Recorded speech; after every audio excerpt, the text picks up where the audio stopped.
4월 28일 민중민주당 미국 평화원정단 필리버스터 라이브 시작하겠습니다. 오늘은 항쟁의 기관차 2020년 2월호 첨단을 함께 살펴보겠습니다. 항쟁의 기관차 첨단은 사설 첨단 과학의 시대, 특집일 정세 첨단 무기, 북미 대결전의 게임 체인저, 특집이 당과 투쟁, 첨단 가장 주체적이며 가장 과학적인 길, 기획일 정책, 첨단 과학기술이 추동하는 민중생활의 밝은 미래, 기획이 정치와 문화, 혁명의 시대, 과학기술의 시대로 이루어져 있습니다. 그럼 오늘은 사설부터 함께 살펴보도록 하겠습니다. 사설 첨단 과학의 시대.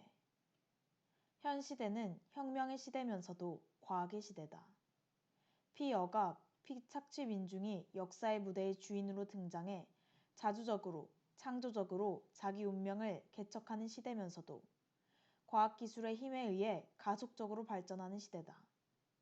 그러니 민중을 위하고 민중에 의하는 민중정권의 수립과 시대 추이에 맞는 첨단 과학의 개발은 현 시대의 기본 요구다. 민중정권을 세우기 위해서는 정권혁명을 해야 하고 첨단 과학을 개발하기 위해서는 과학혁명을 해야 한다. 21세기의 양대 혁명, 21세기 혁명의 양대 기둥이다. 북미 대결전이 새로운 단계로 진입하고 있다. 북은 미가 연말 시한을 넘기자 새로운 길로의 진입을 당 중앙위 12월 전원회의를 열고 신년사까지 대신하며 정면 돌파전으로 표명했다. 김정은 위원장이 보고문에서 강조한 새로운 전략 무기와 충격적인 실제 행동은 무엇인가? 전자는 12월 국방과학원 중대 시험 성공 보도와 후자는 7월에서 8월 극초음속 전술 미사일 시험 발사 보도와 밀접히 관련돼 있는 것으로 추정된다. 결국 북은 스스로 오랜 세월 품을 들여 개발한 첨단 무기로 미와의 최후 대결전을 벌이려 한다. 혁명을 이룩하려면 목표를 세우고 수단을 마련하며 방법을 찾아야 한다. 주체 위협은 주체 영향이 강하고 주체 역할이 높아야 이루어진다. 여기서 주체 역량은 혁명 무력과 통일 전선이다. 혁명 무력은 군인과 무기가 2대 요소고 통일 전선은 코리아의 경우 결국 민족 통일 전선 하나로 통한다.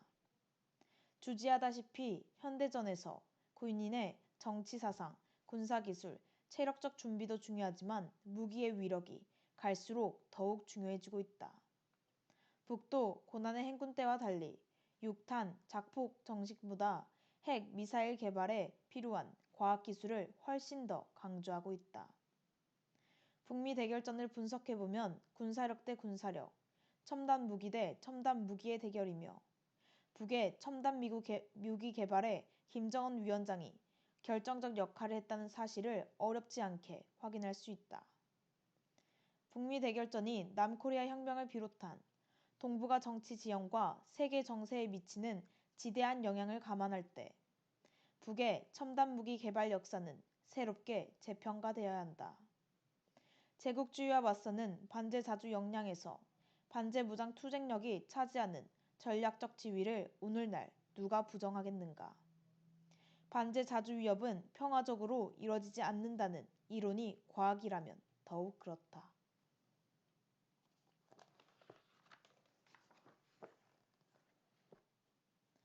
특집일 정세 다음으로 함께 살펴보겠습니다. 첨단 무기 북미 대결전의 게임 체인저. 북미 대결전은 1990년대 이후 김정일 시대의 4차, 김정은 시대의 1차로에서 총 5차로 진행됐다. 여기서 차수는 북미 간 군사 대결에 이은 정치 협상이 벌어져 일단락된 것으로 기준으로 한다. 구체적으로 1차 1993년부터 94년, 2차 1998년부터 2000년, 3차 2006년부터 2007년은 정확히 합의문까지 나왔고 4차 2008년부터 2009년은 합의문은 없지만 전직 대통령의 방북과 그 이후의 조치로 대결전의 차수로 규정하는 데 부족함이 없다. 모두 북의 첨단 무기가 놀라운 위력을 보이면 반드시 미가 굽어들며 협상장에 나오는 방식이 비반복적으로 반복됐다. 김정은 시대는 다르게 진행되고 있다. 2012년 12월 12일부터 시작된 5차 대결전은 5-1차 2012년부터 13년, 5-2차 2016년, 5-3차 2017년, 5-4차 2018년부터 19년, 5-5차 2020년으로 세분해 볼 수 있다. 여기서 5-1, 2, 3차는 군사대결전이고 5-4차는 정치협상이다. 5-1차와 5-2차의 공통점은 북이 초강력 EMP를 탑재한 포브스 위성 탄두를 그 궤도 위성에 실어 발사한 것으로 추정된다는 데 있다. 모두 오바마 시절이다. 5-3차부터는 트럼프 시절인데 이때는 5-3차에 군사대결전을 벌이다가 5-4차에 정치협상으로 전환한 특징이 있다. 그리고 또다시 군사대결로 회귀하기 직전인 상황에 놓여 있다. 김정일 시대는 차수가 4차나 될 정도로 군사대결에 이은 정치협상이 반복돼 왔으나 최종적인 합의가 없었다는 점에서 통으로 1-1, 1-2, 1-3, 1-4로 4차로 규정할 수도 있다. 김정은 시대는 단 한 개의 차수의 정치협상이 벌어지고 그것도 아직 현재 진행형인 특징이 있다. 2018년 6월 12일 싱가포르 회담은 성과를 냈고 2019년 2월 28일 하노이 회담은 성과를 내지 못했고 6월 30일 판문점 회동은 일정한 성과를 냈는데 다 하나의 과정으로 봐야 한다는 점에서 한계 차수로 분류된다. 하여튼 이 또한 북의 첨단 과학 무기의 시위인 2017년 3.18 혁명, 7.4 혁명, 7.28 기적적 승리, 11월 29일 화성 15형 성공에 비롯한 정치, 외교적 성과다. 북미 대결전을 분석해보면 김정은 위원장은 김정일 국방위원장의 성과와 유훈을 계승하면서도 스스로의 보다 쾌속적이고 보다 과학적인 스타일에 맞게 모든 예비와 잠재력을 발동해 첨단 무기 개발에 계속 박차를 가하고 있다. 이는 3.18 혁명으로 개발한 대출력 엔진을 중장거리 미사일에 장착한 7.4 혁명 이후 2년 만인 2019년 7월부터 8월 단중거리 미사일에 장착해 극초음속 전술 미사일 개발을 성공한 데서도 잘 드러난다. 최첨단 미사일이 12월 전원회의 보고에 충격적인 실제 행동에 해당하는지의 여부가 정세 초점이 되는 이유가 다른 데 있겠는가. 첨단 무기는 분명 북미 대결전의 게임 체인저다.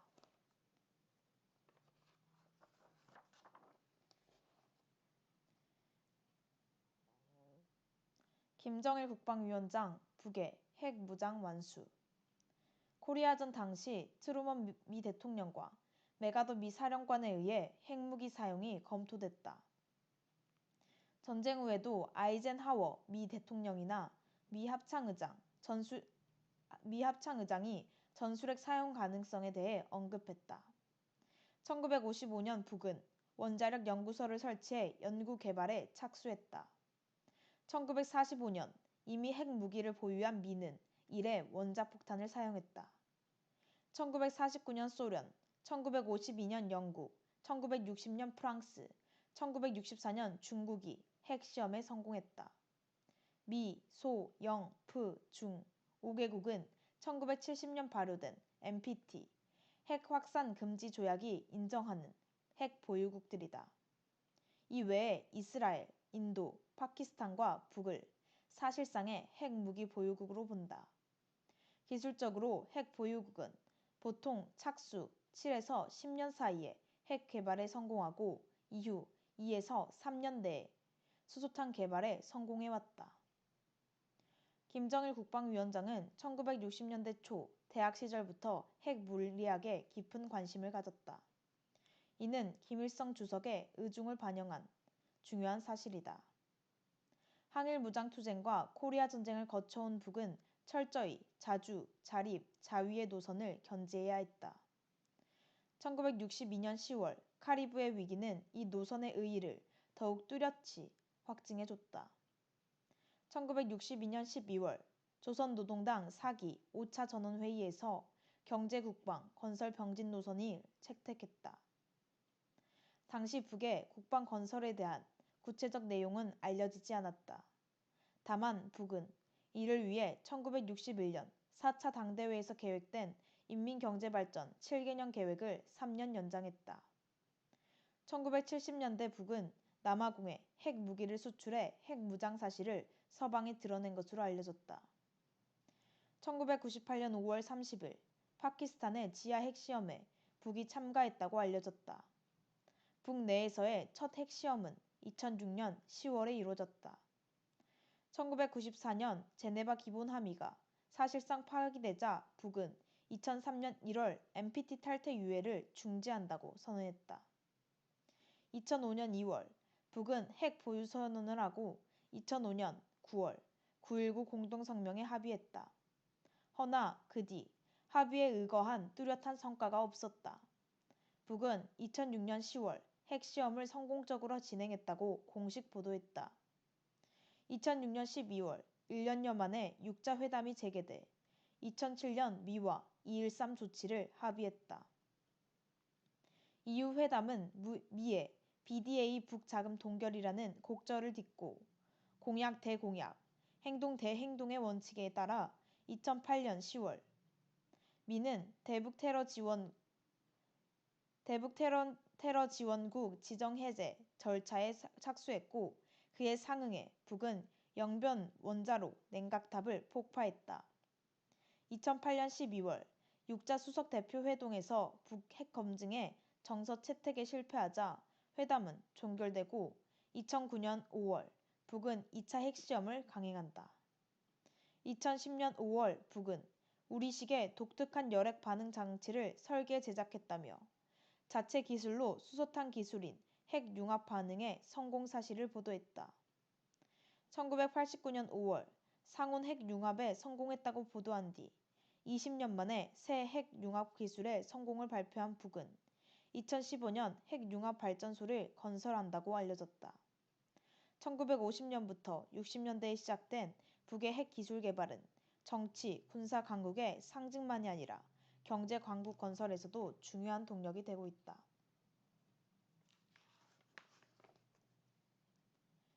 김정일 국방위원장, 북을 핵미사일 강국으로.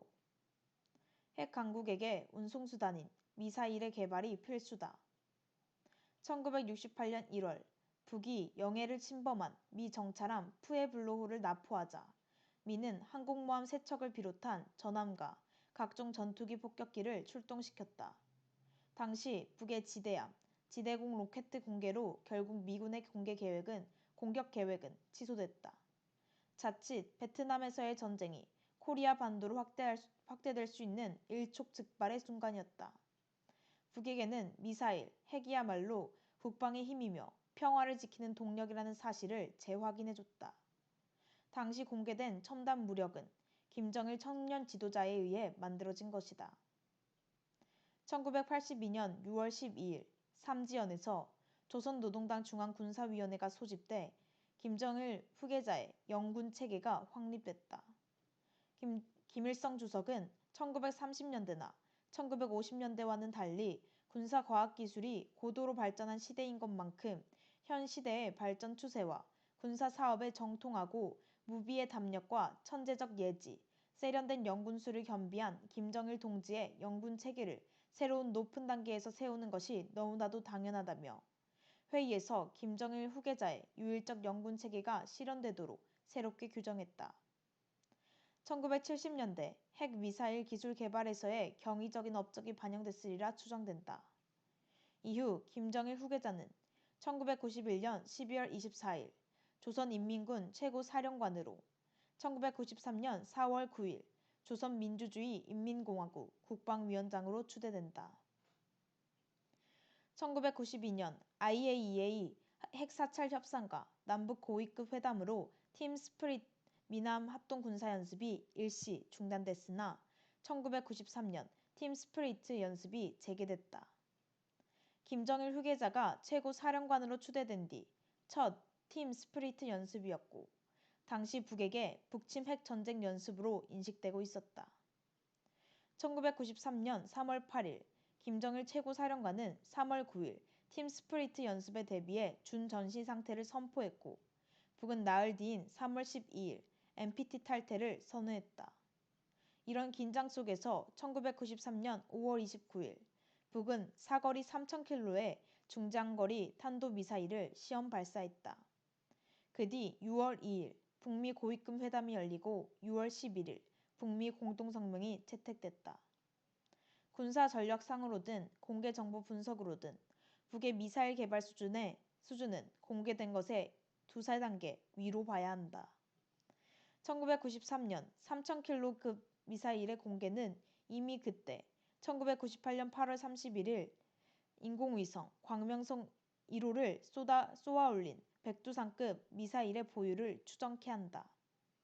2006년 7월 6일 발사에 대해 외무성 대변인은 성공적인 미사일 발사는 자위적 국방력 강화를 위해 우리 군대가 정상적으로 진행한 군사훈련의 일환이라고 밝혔다. 2009년 4월 5일 인공위성 광명성 2호를 은하 2호 로켓에 실어 발사했다. 김정일 국방위원장은 로켓, 미사일, 기술의 개발로 북을 미사일 강국, 핵미사일 강국으로 만들었다.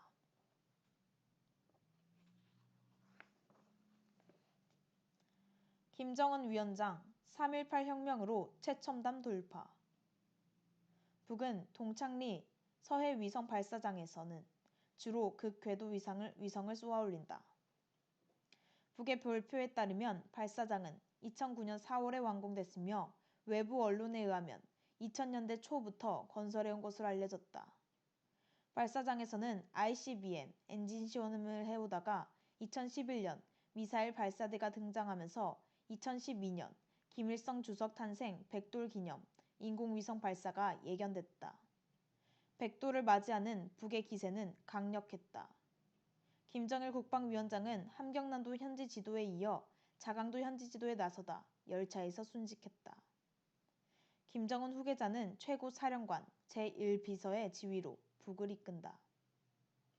2012년 12월 12일에는 자립적 군수공업을 기념하는 날이다. 이날 광명성 3호 2호를 탑재한 은하 3호 2호기의 발사 재시도가 성공한다.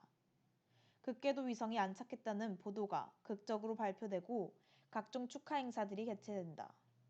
모란봉 악단의 2014년 10년 공연에서는 조선이 없는 지구는 없다는 김정일 국방위원장의 말이 가능하다는 것을 보여주듯 지구 폭파 영상이 반복적으로 상영됐다. 단숨에 공연은 이후 극궤도 위성 발사 성공과 화성 14형 발사 성공 때에도 반복됐다. 2013년 3월 31일에는 마침내 경제, 핵 무력 건설 병진 노선을 선포한다. 2010년 연평도 전자포격전과 2013년 공개된 방사포 훈련 영상들은 북의 실질 목표가 무엇인지를 객관적으로 시사한다. 2017년 본격적인 군사적 공세와 트럼프 집권에 앞서 2016년 2월 7일 극궤도 위성 광명성 4호 광명성을 발사했다는 사실을 주목할 필요가 있다. 광명성이란 칭호가 김정일 국방위원장을 상징하는 것으로 알려진 만큼 발사체 광명성에는 김정일 시대의 첨단 군사력이 응축된 것으로 보인다. 2016년 5월 6일 조선노동당 7차 대회를 앞두고 진행된 2016년 2월 7일 광명성 발사는 김정일 시대를 총화하며 새로운 시대, 김정은 시대가 열렸다는 것을 의미한다. 2014년부터 15년 방사포 단거리 미사일 화상 계열의 중장거리 미사일의 시험 발사가 계속 이어진다. 주목된 것은 김정은 최고사령관이 참관한 2015년 5월 9일 SLBM 시험 발사였다. 2015년 12월 21일, 2016년 3월부터 4월 연이어 미사일 시험 발사가 진행됐다. 2017년 2월 12일 북극성 2형을 지대지로 개량한 북극성 2형의 시험 발사가 성공했다. 김정은 위원장의 첨단 무력 개발의 상징인 대출력 엔진 시험 성공 3.18 혁명 이후 북의 군사적 공세가 본격적으로 개시됐다. 7월 4일, 7월 28일 7.4 혁명, 7.18 기적적 승리라는 화성 14형 시험 발사에서 11월 29일 화성 15형 시험 발사까지 성공했다. 2019년 7월부터 8월에 진행된 군사적 공세는 이스칸데르급의 극초음속 유도 미사일과 극초음속 초대형 방사포의 시험 발사 성공으로 이어졌다. 북이 모든 종류의 최첨단 미사일을 보유하고 있다는 사실만큼 미를 압박하는 힘은 없다.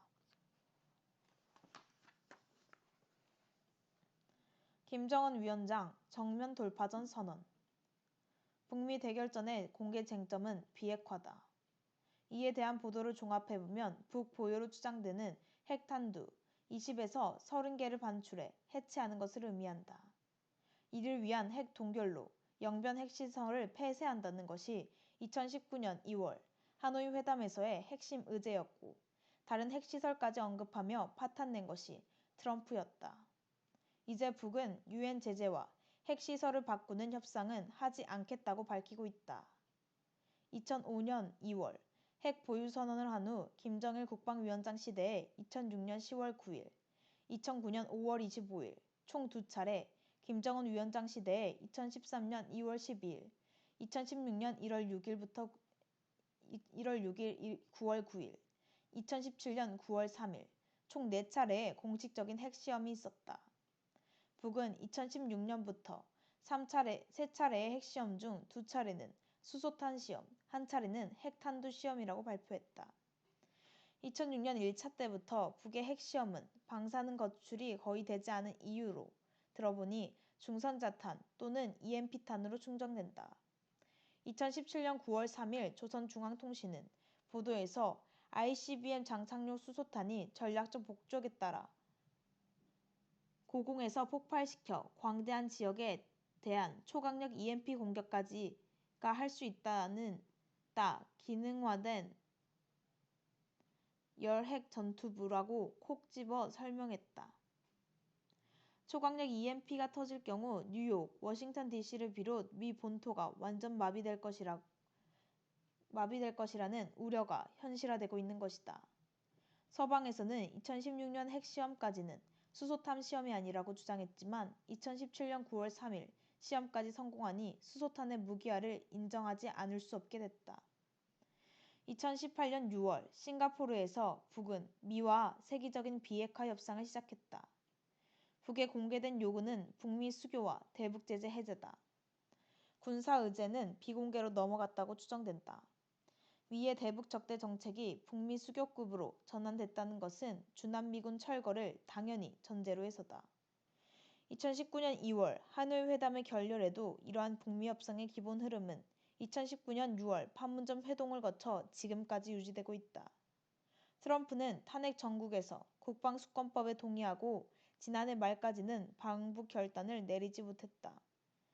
김정은 위원장은 2019년 12월 역사적인 당 중앙위 12월 전원회의를 열고 정면 돌파전을 선언했다. 12월 전원회의 보고에서 김정은 위원장의 지켜주는 대방도 없는 공약에 우리는 더 이상 일방적으로 매여 있을 근거가 없어졌으며 이것은 세계적인 핵 군축과 전파 방지를 위한 우리의 노력에도 찬물을 끼얹고 있다는 폭탄 발언이 있었다. 이는 세상은 곧 멀지 않아 조선민주주의인민공화국이 보유하게 될 새로운 전략 무기를 목격하게 될 것, 우리의 억제력 강화의 폭과 심도, 미국의 후대 조선 입장에 따라 상향 조정될 것, 이제껏 우리 인민이 당한 고통과 억제된 발전의 대가를 깨끗이 다 받아내기 위한 충격적인 실제 행동으로 넘어갈 것이라는 표현과 상승 자극을 일으키며 트럼프 정부를 강하게 몰아붙이고 있다.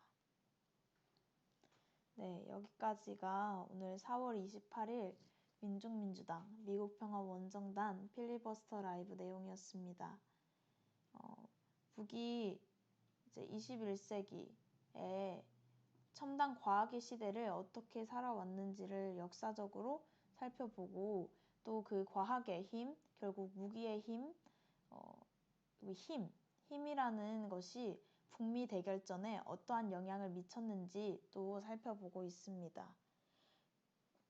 결국 힘이라는 것이 모든 것을 결정하게 될 것입니다. 여기서의 힘은 결국 온 민족, 온 민중의 단결된 힘일 것입니다. 오늘 4월 28일 국내에서는 민중민주당 미국평화원정단과 반트럼프 반미투쟁본부에 함께 소속되어 있는 청년 레지스탕스의 회원들이 미대사관 앞에서 진격 시위를 거행했습니다.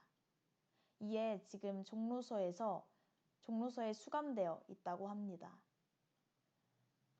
어떠한 상황 속에서도 투쟁을 멈추지 않는 청년 레지스탕스 같은 청년들이 있는 한, 그리고 우리 민중과 민족이 있는 한 결국 미제는 우리의 힘에 굴복할 수 없다라는 생각이 듭니다. 또다시 북침 전쟁 연습을 이미 재개를 하고 또다시 한반도를 향한 침략 야욕을 마술을 뻗치고 있는 미제국주의를 향해 강력한 투쟁을 벌여야 할 때입니다. 김은혜, 이경송, 청년 레지스탕스 두 회원의 석방을 민중민주당, 미국평화원정단도 강력히 촉구합니다. 하루빨리 그 두 청년 레지스탕스 회원이 외쳤던 구호대로 미군이 철거되고 모든 북침 전쟁 연습이 중단하며 민중민주의 세상, 평화 번영 통일의 세상으로 나아가야겠습니다. 이상으로 4월 28일 민중민주당 미국평화원정단 필리버스터 라이브 마치겠습니다.